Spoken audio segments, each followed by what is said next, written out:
মোটামুটি সেদ্ধ হয়েছে। এবার আমি এটার মধ্যে যে বেরেস্তাটা আর একটু আমন্ড বাদাম, একটু কাজু বাদাম বেটেছি, আর সঙ্গেও শুকনো লঙ্কা 2-3টে বেটে আমি এই যে ভালো করে পেস্ট করেছি।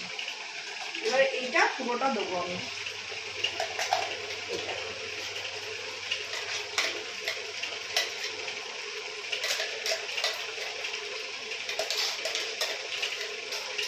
ভালো করে দিতে হবে, এখন কোনো জিনিস ফেলা যাবে না। উষ্ণ গরম জল নিলাম, চিকেনটার মধ্যে দেবো বলে মশলাগুলো রয়েছে না, অনেকটা লেগে গেছে মশলা। তো এটাকে ভালো করে ধুয়ে নিই, হাত দিয়ে দিচ্ছি না, একটু ঝাল ঝাল রুটি দিয়ে হোক, নান দিয়ে। তো এবার পেঁয়াজ বেরেস্তাটাকে ভালো করে এই যে মশলাটাকে আমি দিলাম সেটাকে ভালো করে আমি নাড়িয়ে চাড়িয়ে দিলাম, যাতে সব চিকেনের মধ্যে যাতে যেতে পারে।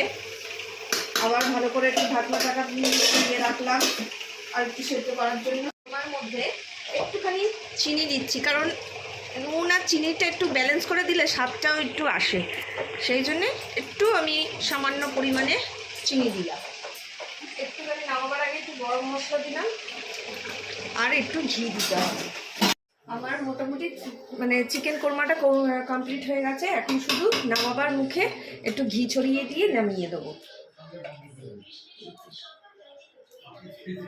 একটুখানি ঘি ছড়িয়ে দিলাম,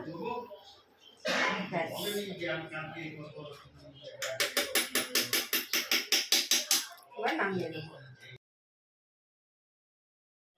তো বন্ধুরা, আমার রান্না কমপ্লিট হয়ে গেছে, তোমরা সেটা দেখলেও। এবার তোমরা বলবে যে আমার রান্নাটা দেখে তোমাদের কেমন লেগেছে। যদি ভালো লাগে তাহলে কমেন্টে জানাবে, আর তোমাদের যদি অন্য কোনো চিকেনের প্রিপারেশন থাকে সেটাও আমাকে কিন্তু কমেন্টে জানাবে। ওকে, তো আজকের ভিডিও এই পর্যন্তই। ভালো লাগলে লাইক শেয়ার অবশ্যই করো, বেল আইকনটা ক্লিক 2 3 স্টার্ট। ভালো লাগলে লাইক শেয়ার করো। প্রথম থেকে বলো, কোরমার পর থেকে বলো, প্রথম থেকে, মানে প্রথম থেকেই বলো, নতুন ভিডিও হচ্ছে। আবার তাহলে তুতলাবো ওটা মাথায় না, ওরম হবে না, ওরম কেটে ভালো লাগে না, সব ভুলে গেলাম। তো বন্ধুরা, আমার রান্না তো তোমরা দেখলে, কেমন লাগলো সেটা কমেন্টে জানাবে, আর অন্য কোনো প্রিপারেশন থাকলে সেটাও কমেন্টে জানিও। লাইক আর ভালো লাগলে লাইক শেয়ার করে দিও, বেল আইকনটা ক্লিক করতে ভুলবে না, আর সাবস্ক্রাইব করতে অবশ্যই করো। ভুলে ভালো লাগলে লাইক কমেন্ট শেয়ার করে দিও, আর সাবস্ক্রাইব করতে ভুলবে না, বেল আইকনটা ক্লিক করতে একদম ভুলবে না। তো আজকের ভিডিও এই পর্যন্তই।